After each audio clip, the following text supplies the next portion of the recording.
মসজিদে নব্বীতে 40 ওয়াক্ত নামাজ পড়ার কোনো বিশেষ ফজিলত আছে কি? মসজিদে নব্বীতে জামাতে নামাজ আদায়ের ফজিলত অপরিসীম।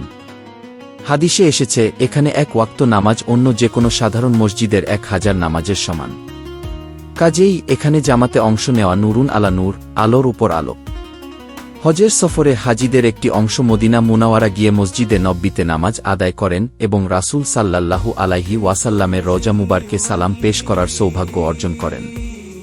এটি অত্যন্ত উত্তম ও ফজিলতপূর্ণ আমল। তবে মসজিদে নব্বীতে 8 দিন অবস্থান করা বা 40 ওয়াক্ত নামাজ পড়া শরঈ কোনো আবশ্যকতা নয়।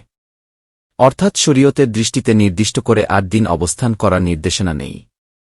কেউ কেউ এটিকে এতটা গুরুত্বপূর্ণ মনে করেন যে তা পূরণ করতে গিয়ে নিজে বা অন্য সফরসঙ্গীদের কষ্ট দেন, ইভেন কাফেলার আমিরের সঙ্গেও মনোমালিন্য তৈরি হয়, যা মোটেও সঠিক নয়।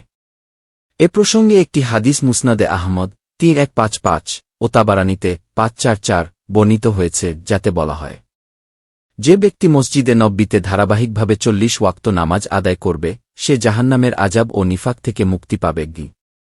তবে এই রেওয়ায়েতটি দুর্বল, জয়ীফ। তাছাড়া এই হাদিসের প্রসিদ্ধ ও গ্রহণযোগ্য সংস্করণটি তিরমিজিতে রয়েছে, যেখানে বলা হয়েছে, যে ব্যক্তি 40 দিন জামাতে তাকবীরে উলার সঙ্গে নামাজ আদায় করে, তার জন্য 2টি পরওয়ানা লেখা হয়, একটি জাহান্নাম থেকে মুক্তির এবং অপরটি নিফাক থেকে মুক্তির। তিরমিজি 241। এই হাদিসে মসজিদে নব্বীর কথা উল্লেখ নেই, বরং এটি সাধারণভাবে যে কোনো মসজিদে জামাতের গুরুত্বকে তুলে ধরে। গুরুত্বপূর্ণ দিক নির্দেশনা। ফজিলতের ক্ষেত্রে দুর্বল হাদিস গ্রহণযোগ্য, এটি আলেমদের মধ্যে প্রতিষ্ঠিত। তবে দুর্বল হাদিস দ্বারা কোনো শরঈ বিধান বা নির্দিষ্ট সময়সীমা, যেমন 8 দিন, নির্ধারণ করা সঠিক নয়। তাই কারো যদি সহজে মদিনায় 8 দিন থাকার সুযোগ হয়, অবশ্যই তা ভালো।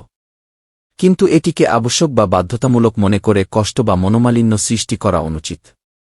হারামাইন শরীফাইনের সফরে যতদিন থাকার সুযোগ হয়, সেই সময়টুকুতে মসজিদে হারাম ও মসজিদে নব্বীতে জামাতে নামাজ আদায়ের সর্বোচ্চ চেষ্টা করাই হচ্ছে প্রকৃত উত্তম আমল।